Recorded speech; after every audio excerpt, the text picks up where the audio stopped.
thank you and welcome to the show for today. You are watching Perspectives with Alana McLaughlin, and this morning I'm joined by Mr. Kobe Knox, a local creative from the Nashville community who you may be familiar with either through his cooking, through Ted's Trap Kitchen, or through his business 615 Kicks. And so I have Mr. Knox here this morning to discuss his creativity in town and the way that he wants to impact our local community. And so thank you, Kobe, for joining me this morning. Nice to meet you. And thank you for sharing your perspective. For sure. And so in Appreciate this first segment, I want to talk about your background in education. So kind of your early years. So where are you from? I'm from Nashville originally. You know, Joe Johnson. Went to Grayson meeting for daycare. Then went over to Smith and Craighead for middle school. Everybody knows Smith and Craighead. Yeah. For sure. Then Hunters Lane for high school. College, I ended up going to UTK. I didn't finish, but you know, that's where the Ted's Trap Kitchen had started up. And so. you still made an impact. I remember the write-up. I don't remember if it was in the Tennessean or a Knoxville local paper. Insider, yeah. But you had that write-up about your kitchen. You were running a food truck at the time. Yeah, I was. It was cooking seafood. Well, not a food truck. Yeah, I was cooking out of the apartment. Oh, but wow. It was, in turn, it was going to turn into a food truck eventually. So, yeah, I had the seafood going out of the apartment good. Yeah. And you've always had that entrepreneurial spirit. No, for and sure. you've always been really active in the community, which is what I like. And so after your time at Hunters Lane, we've already kind of jumped the gun about your time at UTK. How did you start to tap into your creativity? And I guess this would be through your food. Well, I would say it's always been like a major part of my life for sure. Really, like growing up, I was always into streetwear, art, music for sure. You feel me? I was always listening to older stuff, you feel me? Not even really just with the times, you know. Then I came into that stuff, so I was always evolving from past, present, and a little bit of the future as well, you feel me? So that's always been my, like, you know, what I'm trying to say. Yeah, your you know, comfort area. My comfort area with the creativity. So I always been in those realms growing up, really, you feel me? So. And who were some of the creatives that you were inspired by coming up? Kanye West for sure. Taz Arnold, he made the Tisa snapbacks. I would say Farnsworth Bentley, you remember him, MTV and all that. A lot of Robin Big, because I was into skateboarding when I was younger too. People really don't know it. Yeah, I was into skateboarding a lot. Basquiat, you know, the artist, painter. Who was a couple of Pharrell, Easy. And you've named Easy, all Ice these like Cream. these pivotal artists and different creatives who are all known for not only their style but for the work they put out. And I think that it's super full circle that you are now that creative that you look up to. And I know that our younger generation is looking up at Kobe, better known as Ted. For sure. Or Katie. Yes, Yeah, or Katie. Yeah. And so I guess using that inspiration from those different artists, how did you start to tap into that at UTK? And for our viewers who don't know, UTK is the University of Tennessee in Knoxville, just to specify. For sure. But really, I had a lot of downtime at UT, you know, especially I always done my schoolwork early or I wasn't doing it at all because that's why I left, you feel me? So it was either one of the two, but I had a lot of downtime, you feel me, just working on drawing, getting designs together. I always sold shoes too, so I always wanted to get a platform for that. So that came from that as well. I was cooking a lot, you feel me? I had food stamps, of course, you know how college students be. So I was always at the store, you know, trying to challenge myself to make new, you know, just new cuisines and stuff, you know, just cause that was my first time ever just stepping out for real, really experiencing the world. So that's why I really just honed in on the creative side because that's really what I know myself for. So, and I'm so interested in the cooking because that's how I originally found out about you through the kitchen. And where did that cooking bug come from? Did you have family that were heavy into? I would say my brother Damien. He has a sister named Davian Wynn. And she's on her come up with the cooking as well, watching me really. But I watched her growing up, teaching us how to cook because we was at the house alone. You feel me, a lot of the time, so we had to have her just cook or cook for ourselves. You feel me? We would have cookouts. Miss Donita Covington, my godmom. You feel me? That's my second little family. So I would really say they really helped me hone in on, you feel me, like cooking and like we would watch Diners, Divers In, you know, the little TV shows, Guy Fieri. We would watch stuff like that. You feel me? Just sitting there and watching it. You know, like Just really by into choice, it, you feel me? yeah. Just really into it. So that's how that cooking stuff came along, really, you feel me? And I guess to wrap up this first segment, when did it start to kind of bubble, start to really gain traction at UTK? I would say second semester of my freshman year, you feel me? Because that's when I really sat down. It was getting slow doing everything because I wasn't working, and I needed money to pay for school and for rent because I had an apartment. Actually, it was my second year there, my sophomore year, not my freshman year. So my sophomore year, I really started thinking about ways to cook, and I was up 3 o'clock in the morning chilling with my brother Damien and my friend Cash Kelger. He goes by Cash Kelger, but we just chilling, just up, ideas, playing the game. I was like, man, I need some money bad. Like, I need some way to provide for all this I'm trying to do, you feel me? So I was going to school and being like, just, being a cool guy. You gotta have the fits and all that together, so. And so you had already had that reputation built up and really just the need to maintain, because you have to eat to survive, but also need money. And so really that need is kind of what inspired that. Yeah, really. And in our second segment, we're gonna come back to kind of just talk about just the peak of your cooking and how that transferred into your other businesses, as well as what has inspired you to work for the community. Okay. And in our second segment, join me and Kobe Knox to discuss creatives in the local community. Welcome to the second segment of the show for today. You are watching Perspectives with Alana McLaughlin, and this morning I'm joined by Mr. Kobe Knox to discuss creatives in the local community. And so in our first segment, we discussed Kobe Knox's background here in Nashville, as well as experiences at the University of Tennessee in Knoxville, experiences in his youth with cooking, as well as the beginning of his cooking business. And so I want to pick back up where we left off. We were talking about, just the idea of you starting to sell these plates. You were a college student trying to pay rent, trying to pay for school. And so when did it really start to come to fruition? I'd say like the second day, my boy Speedy, Jalen Dunnigan, man, from out west, man. But to my people, he did me a hell of a promo video, talking about like 30 seconds long, like really running down, gassed me all the way up, like I'm talking about to the moon. He built that momentum up.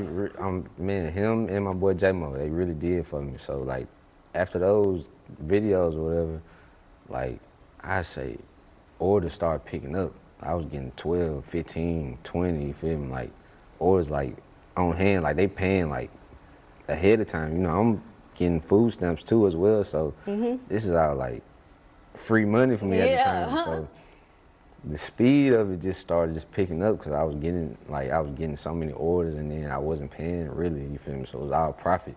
So that really helped me, build and invest, keep reinvesting into everything that I was doing at the time. So I was real consistent, like super consistent. I was literally like every day, besides the weekends. That was the only time I wasn't cooking. Kind of regret that, but it's like I was super consistent, like 5 days a week cooking. Now, how'd you manage school and cooking every day of the week? Remember I told you it was either It or. was either or, yeah. Like I was either all the way in school or I was all the way cooking, doing what I was doing outside of school. So, and I understand, I kind of just fell over into like not trying to balance school. That's what it was. I wouldn't say I just gave up on school. I just fell away from trying to balance it as being a part of my life because I started to see life for what it was. You feel me? Like I felt like I could take my own, take my own steering wheel and really just take life by the reins and go with it. Direct, you feel me? Everything that I was doing for myself because I could see like very far with a lot of the ideas that I put out. So, I was already thinking 30, 40 years ahead with the cooking. So that's why I was going so hard. You feel me? And I even remember about 5, 6 years ago, you still predicting these same things, even before, 615 Kicks and Operation Air Force One that we're going to get into. I've always seen you through social media, and I've always seen, the creation of these different things. And I knew that you had the entrepreneurial spirit to make these things go far, as well as the connection. And we mentioned in that first segment, you've always had a good reputation. You dress nice. You've always been very in the community. Appreciate it. And, just a really well-liked person around town, as well as in Knoxville. And so using the momentum from your cooking, when did it kind of transition into streetwear? I know you're the owner of 615 Kicks. I would say when I got back from Knoxville,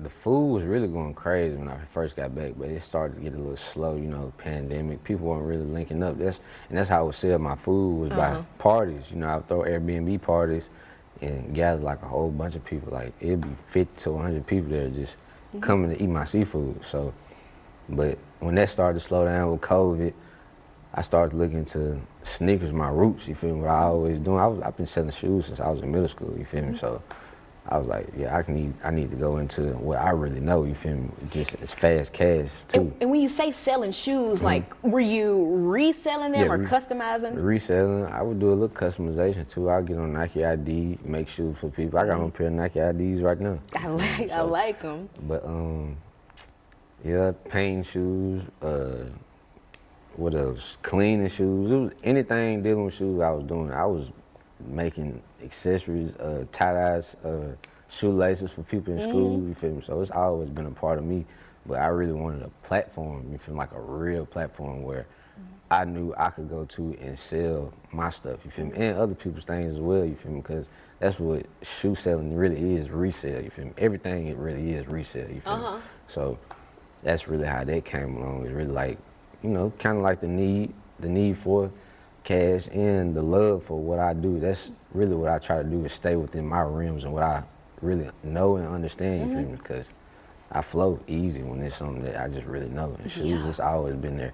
And your track record speaks for itself, surely. For sure. And so for our viewers who aren't really like familiar with sneaker culture, what is the purpose of reselling? Like what's the importance of, you know? It's really like you doing a favor, because, you know, it's shoes come a dime a dozen almost in Nashville, Tennessee. It's like we're not really just known for sneakers like that. So, and that's everywhere too, you feel me? Like it's a growing market everywhere. It's always growing. So to help somebody find a shoe that they've been looking for years or months, days or whatever, or something that just dropped a day of, is always gonna be like, you gotta pay for the favor, of course, you feel me? And you source the shoe for somebody. So that's really like the whole reason for it. Even you paying like you know, you just paying your dues, really. And you're almost acting as like a creative director in a way. You know, you talked about sourcing the shoes. How do you do that? Man, that's online? Is it? Are you calling people? Traveling? That's a little something I gotta hold on to. I can't put too much sauce out there. The golden ticket. Yeah, no, I sure. understand. But I think that it's extremely unique that you have these processes in place to be able to, you know, help people out, and especially you recognize the need for that culture in Nashville, and you played off of and it. Also, it allows me to work with a lot of like substantial people, like people of high magnitude. Like I met Tay Keith, he was my guy Darius as well. He helped me link to Tay Keith to end up getting him a pair of shoes, you feel me? Also, local rappers like ABK Gates, you feel me? Cashville Quan, Reggie B the Boss. I source shoes for these people all the time. Also, my guy, Self-Motivated Kicks, Cortland, he helps me too as well, you feel me, with the shoes. So it's really like it's a networking thing as well too. It's you know, it's culture. It's like a dopamine hit. When you get a new pair of shoes, you know, you get really excited, like super excited, like, you know, you coming out with some real heat. And when you feel good, I mean, when you look good, you feel good. And when you're doing a favor for somebody as well, it's like, you know, it's a big community, really. It's a real big community thing. It even go past the dollar, like with me sometimes with sneaker things, because I'm building relationships with people and building bonds. Like I literally just met Cortland a couple months ago. And already working with him. Yeah, we talk every single morning, literally. Man. Every morning. That community effort. Yeah, for sure. And in our final segment, we're going to return with Mr. Knox to discuss his further community efforts, 615 Kicks, Operation Air Force One, and the other endeavors that he's into as a creative in the local community.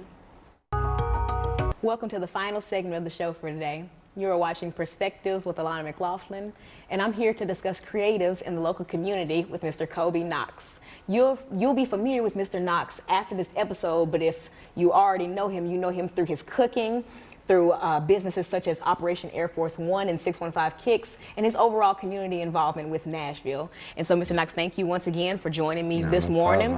Really and just to kind of rehash these last few segments, we just talked about your upbringing in Nashville, your experiences at the University of Tennessee, Knoxville. You know, you started cooking. You were, you know, a regular college student who just needed to pay rent to pay for books in school, and you just started selling these plates, and then that momentum transferred into streetwear. We talked about kind of the importance of that need for that community in Nashville, because Nashville is not known for streetwear.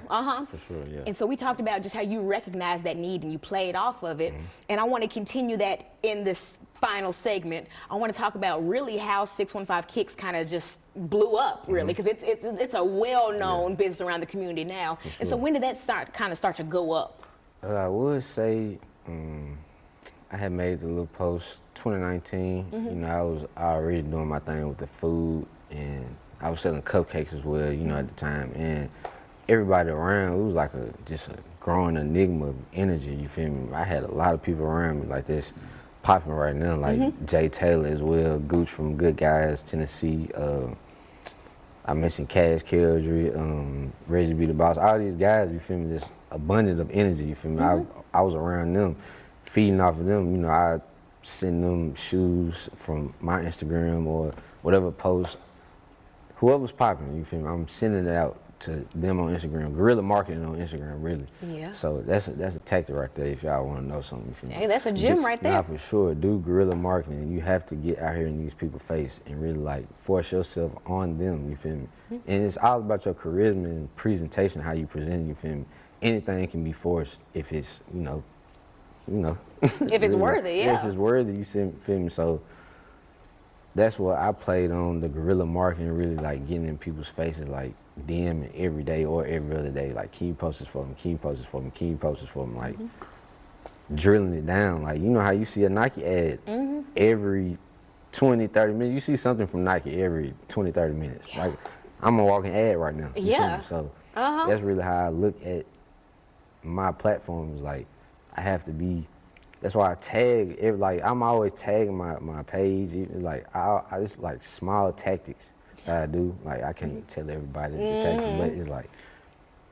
But you put that emphasis I put on the that emphasis marketing. every time to make sure I'm putting myself out there, or the brand, or whatever it may be. Everything is 615 Kicks. And now I want to talk about, I see you've brought some clothes here. I want to talk about how you transitioned, from shoes to ended up with clothing. So show us that. I got this platform for RT, the member tee. This also for you as well. Thank you. Yeah, but how did you get into clothes? How did I get into clothes? You know, growing up, Kanye for real, and then I ain't gonna lie, my boy Keo from Stain Society, he was doing Color Money, and he got another brand called Stain Society as well. You know, so I was seeing him doing his clothes. You know, I always had my own logo and stuff, so I went to him for the manufacturer. You feel me? To figure out how I need to bring my idea to life to put it on merch. You feel me? So that's where the clothes came in, and I was always wanted to sell like tees. You know, been a fan of Supreme, Obey, brands like Nike, 10 Deep. Those popular streetwear brands. Popular streetwear brands, you know, that make real cool tees, and that's the thing right now. Is like graphic tees is the thing. That's what all the rappers are wearing. You can even wear a graphic tee to a formal setting now. You feel me? Because it's the style. It's high fashion. You know, streetwear has got to a point where it's high fashion. So. Yeah. And I like how you're making that more acceptable here in Nashville, because I swear 5-10 years ago, it wasn't like that. Yeah, I've seen celebrities and local, artists and creatives in your clothes in performances and concerts. Yeah, for sure. And that really shows the impact that you've had on our local community. Yeah, like we was just at, me and my boy Tiger Hood, who's behind the camera, we were just at the V's concert, Babyface Ray and V's, and we worked out one getting in there and backstage, and we gave our merch to Shawnee Bin Laden, one of his friends, you feel me? He put the merch instantly. He put it on instantly, you feel me? Wow. Went and rocked the stage. We in front of thousands of people. I know, literally, yeah. You feel me? He just did it off the love. My boy DJ Menville did his whole set with Nashville's, you feel me? In the green member suit, sweatshirt. So it's like things like that, and you know, I got help from Tiger Hood. That's what he does, e-commerce, you feel me, and promotion and stuff like that, marketing. So that's kind of like a focus right now for me, is really like pushing the brand, like forcing it on people, making sure I'm always, you know, seen or known or doing heard, something. you know, doing something within the community. That's why I'm here today. Yeah. For sure. And I guess another thing that's super interesting is you haven't let this go to your head. You are still accessible. People can still call you, text you, you know, purchase things from you, and you're still such a humble person, which I think plays into Operation Air Force One, which I want to get into. I especially like that because you were asking people to donate old Nike, you know, white Air Force Ones to be given back to children in disenfranchised communities. So how did you get that idea? Well, I was seeing, I partially got the idea from Rooted Boys, Jamie Balakin. I don't want to pronounce his name wrong, but Jamie, I seen them. They was doing a little shoe drive. I had literally just went up to Rooted for a pair of shoes. Look, they had a little surprise drop. And in order to get the shoes, you had to bring a pair of old shoes. So bring the old shoes. I was like, I got a little idea. You feel me? I was like, I feel like I got enough pull in Nashville to get however many shoes, you feel me, like any amount that I can think of, I could probably get that amount of shoes, you feel me, here to the area. So I was like, yeah, let me use my platform to do something and good for the community. Cause it was at a point, I was at a real high point in my life too as well, you feel me, financially, mentally, you know, physically really. So I was feeling real good. I was like, man, I gotta do something for the community, cause if it wasn't for the people around me or within Nashville, I wouldn't gotten to this point. You feel me? So I was like, yeah, let me go ahead and get all those forces back that I done sold. I sold over 200 pairs of forces within the last year or so. You feel me? I'm probably shortchanging myself, but you know, I don't want to cap on it, you know, but. And that's that humility that I love. Sure. And I really admire that because you are, you know, at the top of the world and still, you know, maintain yourself and you keep God first. And I just really appreciate that as a person. Sure. I appreciate you as well. Yeah. Recognizing it. But. And so I guess the last two questions, two final questions. One, are you still taking shoes? Can people still donate their shoes? Right now we got it on pause. We're looking for an area where we can store the shoes. So right now we're just looking for a storage area. But soon, I would say within the next 2 months, we'll be taking shoes and clothes. We'll really go away from the Operation Air Force One and rename it. I don't want to say too much yet. Yeah, keep it under wraps. For sure, we gonna come with a whole different wave, you feel me? And it's gonna get to a point to where we can do like events for people so they can actually get a feel for who I am and the people I have working with me as well. And, you know, just stuff to bring people together again. And I want to start doing that again like I was doing with the Airbnbs and stuff. So yeah, it's time for Ted to get back outside. Yeah. So, and that leads me into my last question. How can the community support you? I would say just keep posting, retagging, buying shoes, of course. You feel me? And just, I would say, just keep being yourself. Yeah. And I mean, that's really all it is. We see clearly that being yourself will take you far. Very. And so, Kobe, thank you for sharing your perspective. You. Thank you. And to our viewers, thank you for tuning in one more morning to allow me the space to share a different perspective. Thank you and good morning.